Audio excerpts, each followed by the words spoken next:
வணக்கம். 25,000க்கு 8% வட்டி வீதம் 3 ஆண்டுகளுக்கு தனி வட்டி காண்கன்னு கேட்டிருக்காங்க.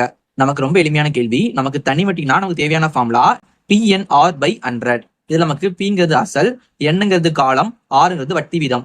இப்ப நமக்கு கொஸ்டின்ல பாத்தீங்கன்னா அசல் நமக்கு கொடுத்துருக்காங்க பிரின்சிபல் நமக்கு 25,000. அப்படின்னா நமக்கு Pனா 25,000. அடுத்து வட்டி வீதம், நமக்கு வட்டி வீதம் எவ்வளவு இருக்குது 8%. அடுத்து வந்து காலம் வந்து 3 ஆண்டுகள். இப்ப நம்ம இதை எடுத்து அப்ளை பண்ணலாமா? இப்ப நமக்கு முதல்ல P இருக்கு, Pனா பிரின்சிபல் நமக்கு 25,000, 25,000. அடுத்து வந்து Nனா காலம், அது நமக்கு 3 ஆண்டுகள் இருக்கு 3. Rனா வட்டி வீதம், அது நமக்கு 8 இருக்கு 8 பை 100 இருக்கு பை 100. இப்ப நம்ம ரெண்டே கட் பண்ணலாம் பாருங்க. இங்க 2 0 இருக்கு, மேல 2 0. அப்ப நம்ம மிச்சம் 250 × 3 × 8 இருக்கு. இப்ப நம்ம 250 கூட நம்ம 8 பெருக்கும் போது நமக்கு 2000 கிடைக்கும். 2000. அடுத்து இங்க பெருக்கல் 3 இருக்கு. 2000 × 3னா நமக்கு 6,000 ரூபாய் வரும். அப்ப நமக்கு தேவையான ஆன்சர் 6,000. இது நமக்கு ஆப்ஷன் B ல இருக்கு.